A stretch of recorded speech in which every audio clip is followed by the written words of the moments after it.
Oke, jadi kami kelompok 6 ingin mewawancarai Pak Will selaku guru SMA yang mengajar materi bahasa Inggris di SMA Sekolah Anak Indonesia. Kami ingin menanyakan pendapat beliau tentang pentingnya bahasa Indonesia bagi mahasiswa. Jadi pertanyaan pertama ya, menurut Bapak, apakah pembelajaran bahasa Indonesia masih efektif bagi mahasiswa? Baik, terima kasih untuk pertanyaannya. Bagi saya yang juga adalah selain guru bahasa Inggris juga ya sering dengan siswa dan juga siswa bahasa Indonesia bagi saya itu masih sangat efektif untuk mahasiswa karena ya kita tidak bisa hindari bahwa bahasa Indonesia itu menjadi bahasa ya pengantar di kampus. Jadi menurut saya itu tetap sangat efektif. Ya, ya. Nah. Kita bisa dilanjut dengan pertanyaan kedua mungkin. Menurut Pak ini pertanyaan kedua ya. Ya, siap. Menurut Bapak peran dan fungsi mata kuliah bahasa Indonesia bagi mahasiswa di era sekarang ini, Pak? Oke, baik. Terima kasih. Jadi saya kira bahasa Indonesia itu punya peran yang sangat banyak ya. Yang pertama, kalau kita di kampus kan semua mata kuliah atau materi semuanya itu kan masih dalam bahasa Indonesia. Jadi kalau kita punya pemahaman bahasa Indonesia yang baik, pasti akan sangat mudah untuk kita bisa mengikuti. Karena dalam bahasa Indonesia itu kan kita selain diajari bagaimana untuk meningkatkan kemampuan berbahasa, tapi juga di situ ada hal yang penting itu bagaimana kita bisa berpikir kritis. Ya, jadi dengan kemampuan berpikir kritis kita bisa sebenarnya memahami banyak hal. Ya, tapi selain kemampuan berpikir kritis di kampus dengan kemampuan bahasa Indonesia baik, pasti kemampuan kita dalam menulis juga akan baik karena kemampuan menulis ya salah satu yang sangat penting di kampus. Ya, kita harus menulis esai, melakukan tugas-tugas itu dengan bahasa Indonesia yang baik dan benar. Jadi itu hal-hal yang sebenarnya bisa membantu bagaimana bahasa Indonesia itu membantu bisa. Oke, langsung saja Pak. Pertanyaan ketiga, bagaimana bahasa Indonesia bersaing dengan bahasa daerah dan bahasa asing di era globalisasi ini? Ya, karena kita di Indonesia ini kan banyak sekali daerah dan setiap daerah punya budaya berbeda, juga bahasa yang sangat berbeda. Dari ujung barat sampai ujung timur itu punya banyak keragaman bahasa daerah yang sangat berbeda. Jadi dalam menghadapi situasi itu, bahasa Indonesia harus bisa menyesuaikan diri. Karena ya kita lihat bahwa bahasa Indonesia juga di dalamnya itu ada banyak kata sebenarnya bahasa daerah yang diambil. Karena jadi menurut saya bahasa Indonesia itu harus juga bisa menyesuaikan diri dengan bahasa-bahasa daerah. Nah, begitu pun dengan bahasa Inggris. Karena tidak bisa dihindari bahwa dengan berkembangnya ya teknologi dan sebagainya ini banyak sekali istilah-istilah dalam bahasa asing yang masuk. Jadi bahasa Indonesia mau tidak mau harus bisa menyesuaikan diri, adaptif terhadap bahasa Inggris, bahasa asing maupun bahasa daerah. Selanjutnya pertanyaan keempat, Pak. Apa saja perubahan kosakata atau istilah baru yang muncul dan paling terlihat saat ini semenjak berkembangnya bahasa Indonesia? Ya, yang mungkin paling terlihat itu mungkin kalau dalam dunia teknologi atau mungkin dalam komunikasi ya.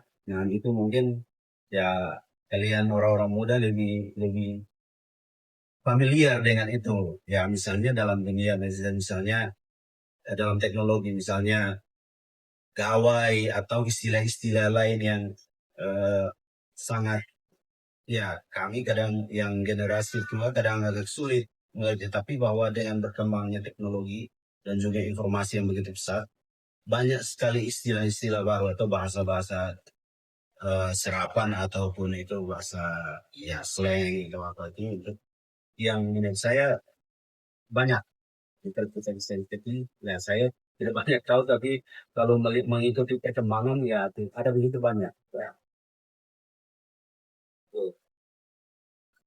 Baik, Pak Wil. Ya. Kita lanjut ke pertanyaan kelima. Menurut Bapak, apakah perkembangan bahasa gaul atau slang berdampak positif atau negatif bagi bahasa Indonesia?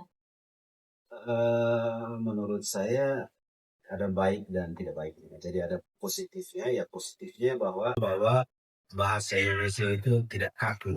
Bahasa Indonesia mau terbuka untuk bisa mengadopsi kata-kata baru baik itu dari bahasa asing maupun bahasa daerah. Itu dari sisi positifnya. Nah, sisi negatifnya kalau terlalu banyak bahasa gaul yang dipakai atau digunakan oleh kita, ya bahasa Indonesia itu menjadi kehilangan jati dalam artian kita tidak konsisten kita untuk menjaga ya kekuatan dari bahasa kita dan budaya kita itu menjadi lemah. Misalnya sebagai mahasiswa akan kesulitan ketika berhadapan dengan tugas-tugas yang harus menulisnya dalam bahasa yang formal, nah itu akan kesulitan. Kebanyakan bahasa gaul itu juga itu berarti pada orangnya bahasa yang informal. Iya. Terima kasih atas jawabannya.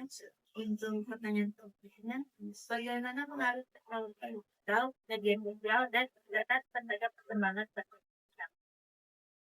Ya, menurut saya mungkin dengan adanya media sosial, internet yang saat ini begitu masif teknologinya, perubahan bahasa itu lebih cepat untuk kita tahu.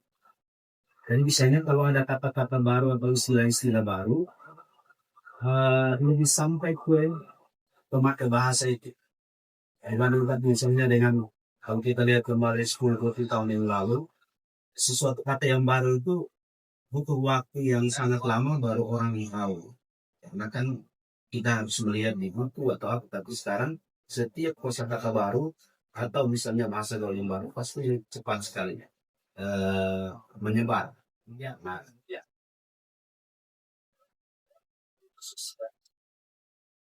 Pasti sangat cepat. Perkembangan teknologi juga sangat membantu bagaimana penggunaan bahasa atau penyebaran bahasa itu sampai ke tujuan bangsa. Oke Pak Wil, ini izin menambahi pertanyaan lagi. Menurut Pak Wil ini, apa tantangan terbesar dalam menjaga kemurnian bahasa Indonesia di era modern sekarang? Ya, jadi menurut saya sih tantangan terbesarnya itu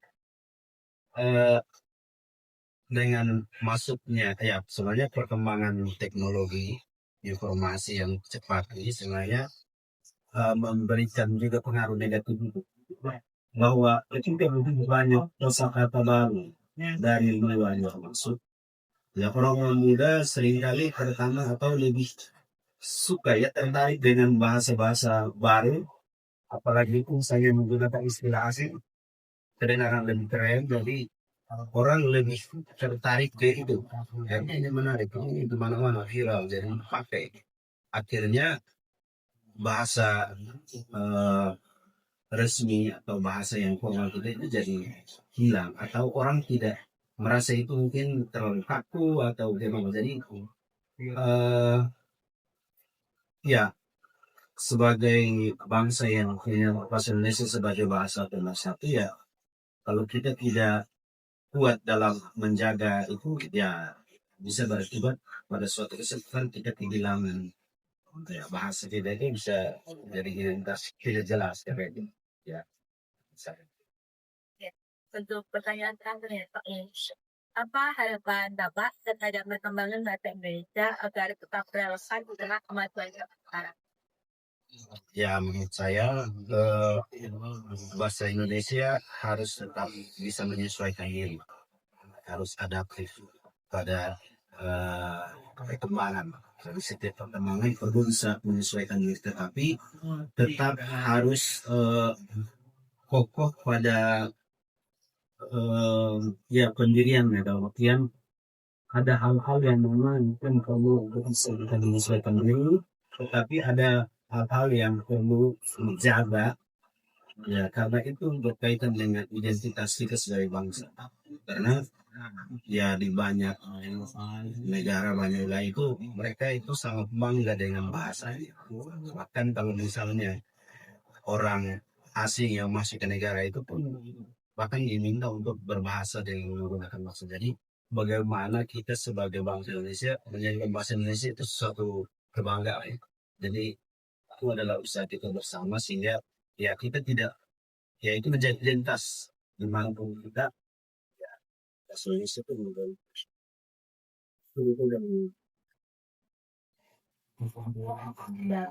Siap, siap. Mungkin cukup sekian wawancara dari kelompok kami. Kurang lebihnya mohon maaf. Terima kasih untuk Pak Will atas waktunya, pengorbanannya. Kurang lebih mohon maaf. Terima kasih. Kasih.